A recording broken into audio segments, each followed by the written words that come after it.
Assalamu alaikum and welcome to a brand new series of Morning Break. I'm Humera Mirza.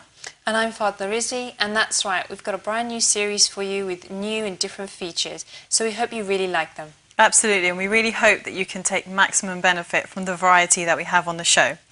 But now, let's kickstart the show with a hadith of the week. Fatima, what have you got for us this week? Well, today I picked out a hadith from actually Hazrat Isa alayhi salam. Okay. And he says, when he was asked about the traits of the fool, he said, "He is one who is proud of himself and his own opinion, who sees all good traits as coming from himself and sees no one better than himself, who has decided that all rights are his and others have no right over him. So this is the fool for whom there is no cure for his disease." So I thought it was great when I discovered a hadith from Hazrat Isa alayhi salam. But also it's quite true. I mean, if you do come across someone like that, you do sort of think, oh, you know, you're an idiot. Yeah. Basically. Yeah. But I mean, it's great, but also the fact that it's quite scary and says there's no cure.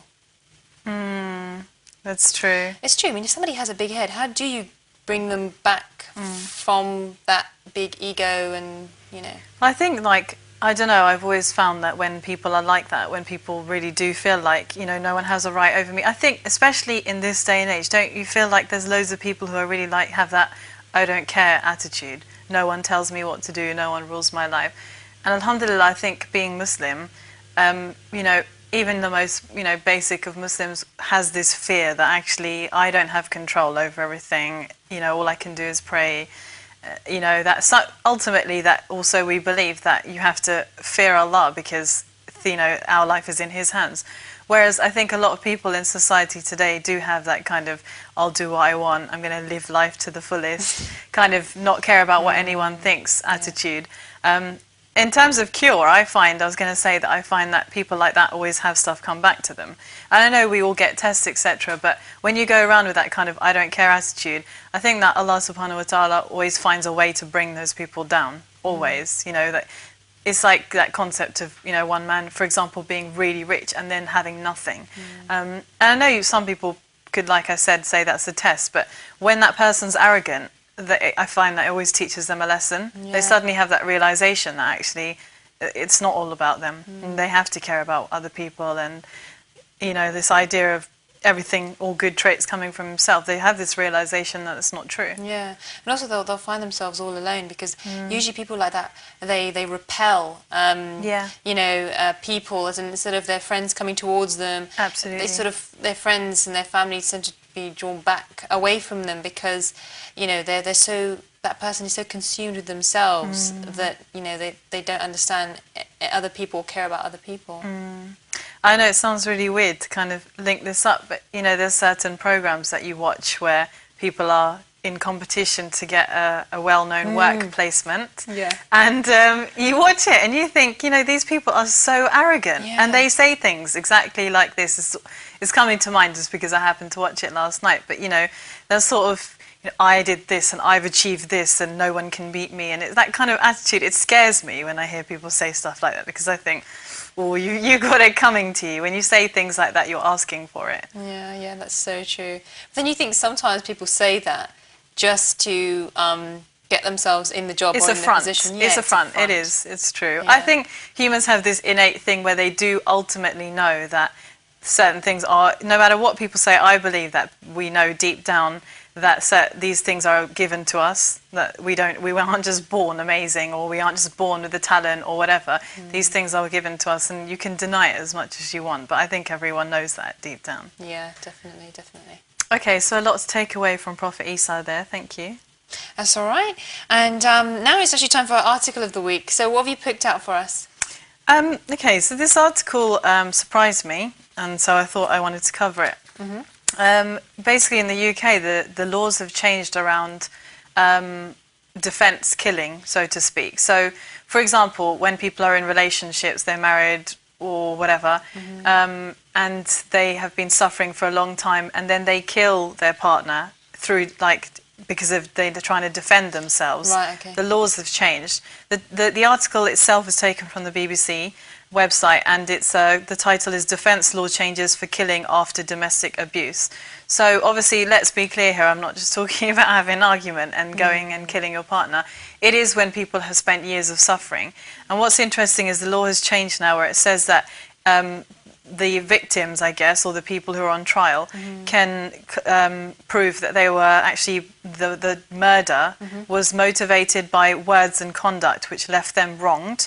And obviously then, like before, it's obviously cases of when someone's been suffering of domestic violence, emotional abuse, you know, other forms, I guess, of oppression, for example. You know, there's many different ways, I guess, in a relationship where you can feel like you've spent years of suffering. And now they've changed it to even by, they can even prove they were motivated by words and the conduct of their partner, not just domestic abuse or domestic violence. And I just thought that was really powerful, because it feels like, and this is, by the way, for both men and women, because I think it's really important for us to remember that this doesn't just happen to women.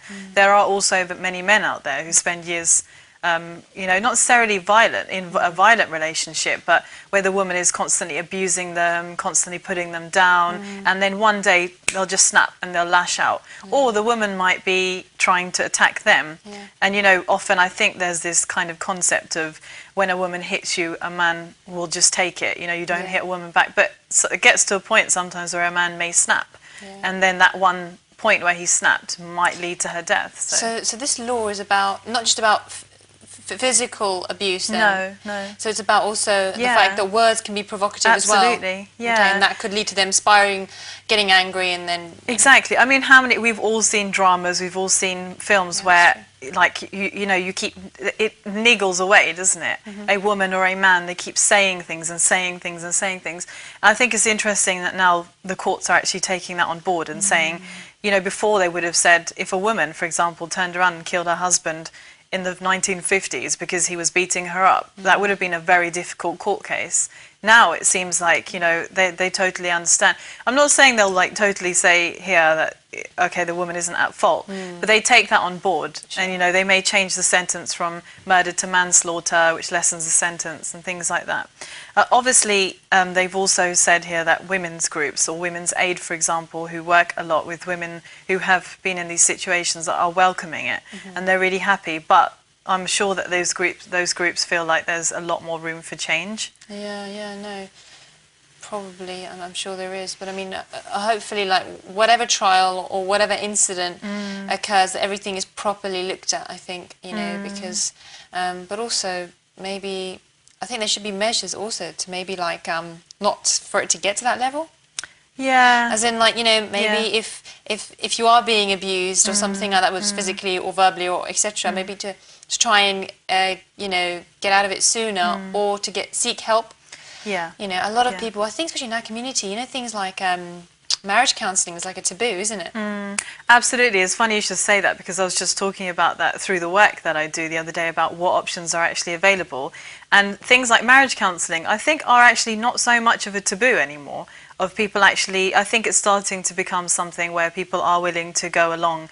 However, they do, for example, if I'm working with Muslim groups, they want to make sure that that person understands the Islamic aspect. Because, for example, you know, we know, when we talk about this a lot, that within Islam, it's beautiful how the roles of a husband and a wife, the roles of a sister and brother or whatever, it's all laid out, how you should treat each other, your conduct. So to not have that taken on board when you're speaking to someone, a lot of people feel uncomfortable about that. So I don't know, I think that's changing, and I completely agree with you. Obviously, in an ideal world, it shouldn't get to a situation, but unfortunately, things like domestic violence are such that people don't often want, or they're fearful to reach out to people, or they don't want to talk about it, although it happens.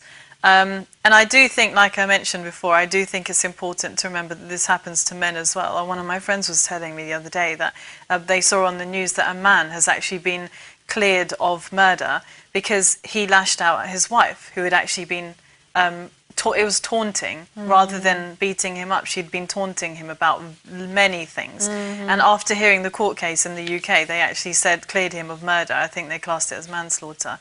Again, based on words, right? And I think that's often the case with men. It might not necessarily be such physical abuse, but it's other things. Yeah.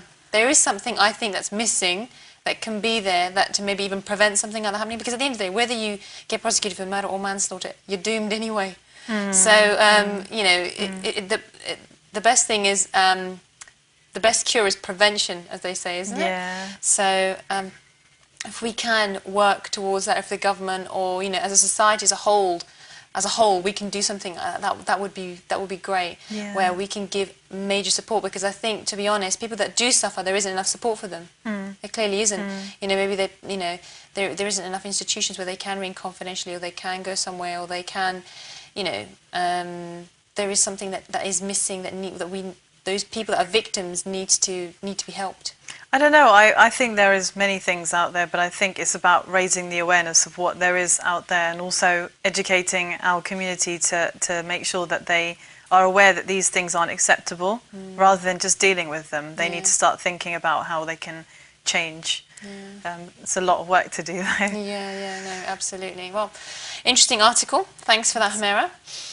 It's actually now time for us to introduce our new segment, our new feature for this Morning Break series. It's called The Garden. Let's take a look.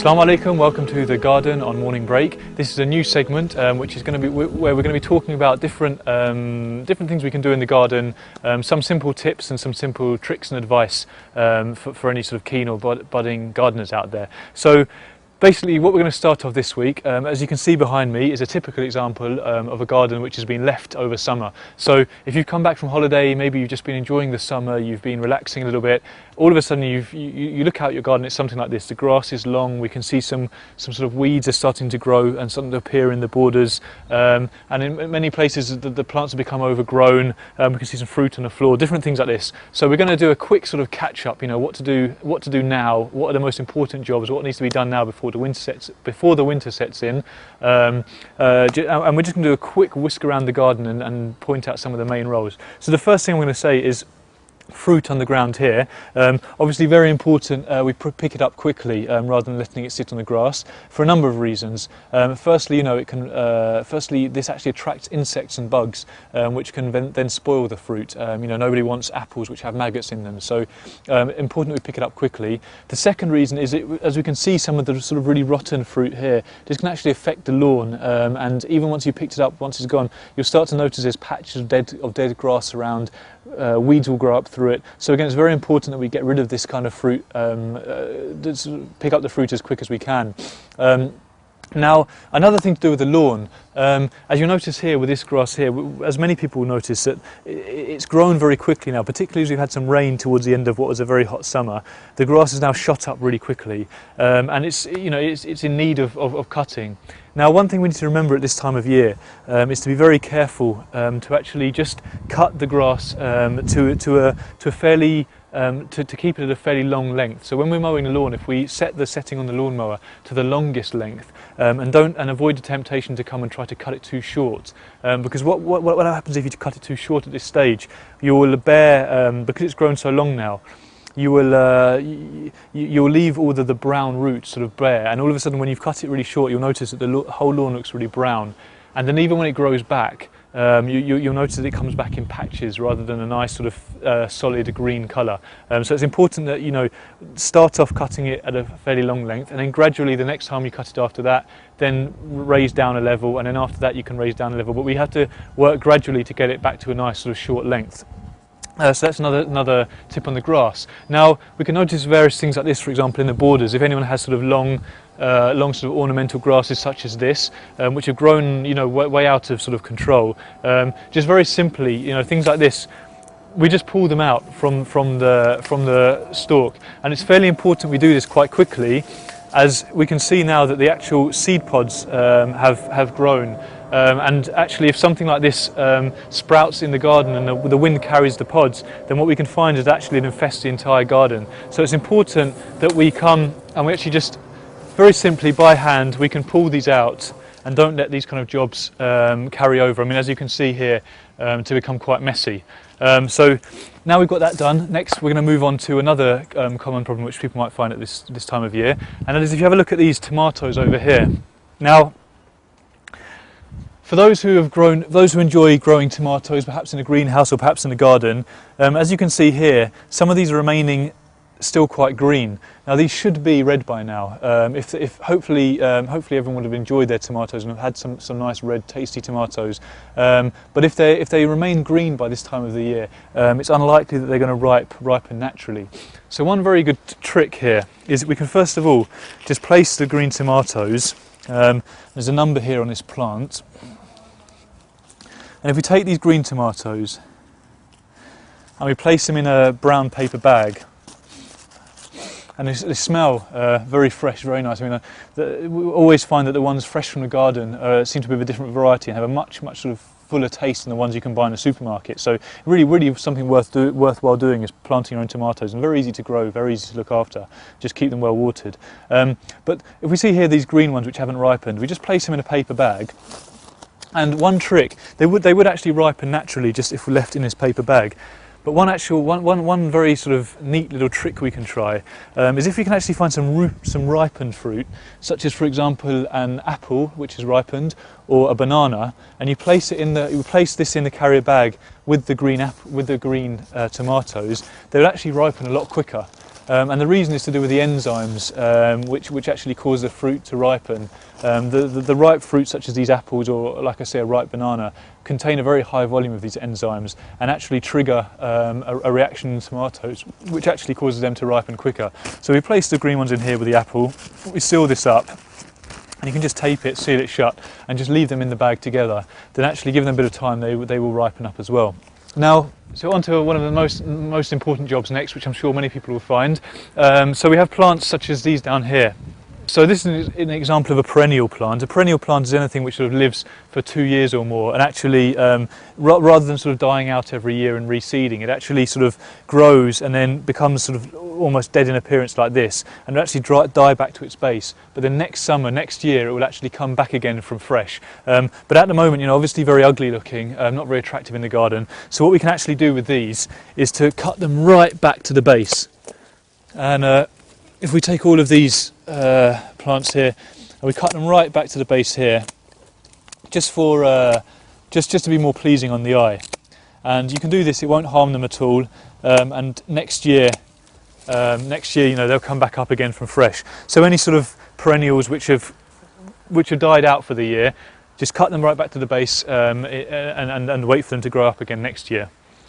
Okay, so the final job, one which everyone I'm sure is dreading, and this is the weeding. Now, particularly this year, we've recently had a lot of rain coming into August, and obviously now we're starting to see, with the rain and the light as well coming together, a lot of weeds coming up. So you can see that this border here is completely covered. The grass has worked its way right across, and there's many sort of we can see many sort of examples of weeds here, and different sort of weeds which shouldn't be here. So what we need to do when we're cutting out the weeds, it's important. I mean, all you need is a simple tool such as this sort of small garden fork here, and it's just to make sure that when we actually take the weeds out, rather than just sort of cutting off at the base, we must be careful that we loosen right from the base and actually pull them out by the entire root. And if we do this, then we're actually saving ourselves a lot of time in the future, because if we just cut them off at the base now, they'll grow back so quickly. But if we actually take the roots out completely, we're actually saving ourselves a lot of time, even though it may seem like a bit more hard work in the short term. Now this is important. We do actually get the weeding done now, because if we let it continue to grow, the weeds have had a strong growth now leading into autumn. If we let them go throughout the year, we won't end up getting them done in the winter because it's too cold, and we'll be faced again in spring with a massive growth, and our garden starts to turn into a jungle. So very important we get this done now before the winter sets in. So I hope you found this today's episode really helpful. Inshallah we'll be continuing this series in the forthcoming weeks. If you have any questions regarding today's show, then you can contact me at morningbreak at ahlulbayt.tv. But until next week, assalamu alaikum wa rahmatullahi wa barakatuh.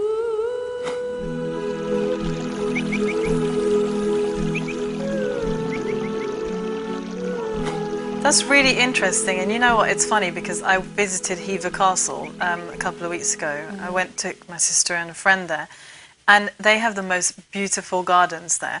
And we were looking at them and thinking, it was so lush, everything was like, you know, the most beautiful colours. They had like streams of water coming through it, and it's just like there's loads of land. They've got a water garden there as well, where like a water maze, sorry, where it's quite funny. It's like a round circle. You have to try and get to the middle without the water spraying up, because it's got like hidden traps of water.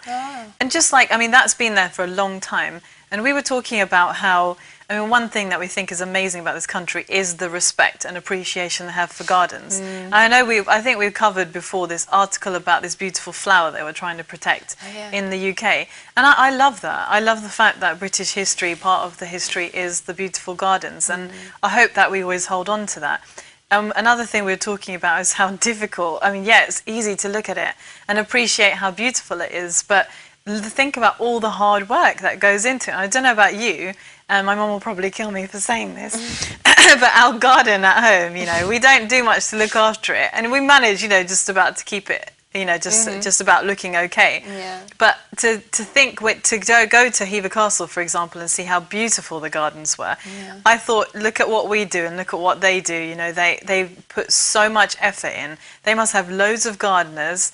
And, you know, like daily, you must daily be looking after it, because the colours were so varied, the flowers were so varied. And I'm not one of those people that is really into flowers, but it was so beautiful that you couldn't not appreciate the hard work that's gone into it. It wasn't about grass, it's the way that they'd structured the gardens as well, to make sure that certain flowers, certain colours were against certain colours. The contrast was beautiful. And, you know, even the leaves, they were so lush. They didn't look like the leaves that you see, you know, if you're driving into, like, you know, past someone's house and there's a tree.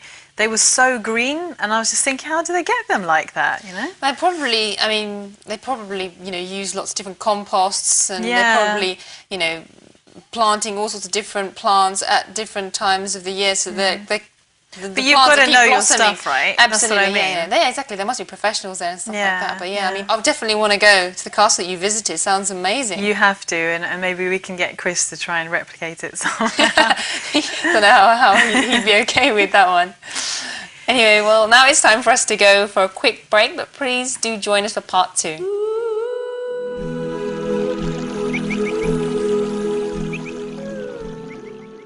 Do is pray. You know, that's ultimately that also we believe that you have to fear Allah, because, you know, our life is in His hands.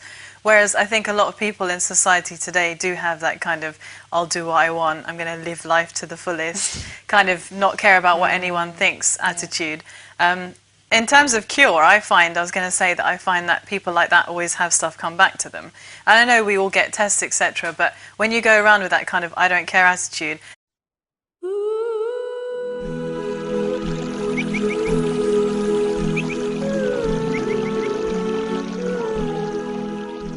Assalamu alaikum, and welcome to a brand new series of Morning Break. I'm Humera Mirza. And I'm Fatma Rizzi, and that's right, we've got a brand new series for you with new and different features, so we hope you really like them. Absolutely, and we really hope that you can take maximum benefit from the variety that we have on the show.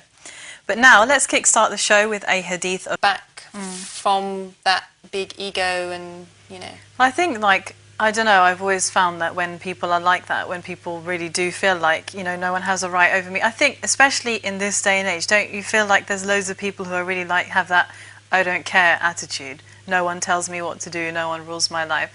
And alhamdulillah, I think being Muslim, you know, even the most, you know, basic of Muslims has this fear that actually I don't have control over everything, you know, all I can do over him. So this is the fool for whom there is no cure for his disease. So I thought it was great when I discovered a hadith from Hazrat Isa alayhi salam. But also it's quite true. I mean, if you do come across someone like that, you do sort of think, oh, you know, you're an idiot. Basically. Yeah. But I mean, it's great, but also the fact that it's quite scary and says there's no cure.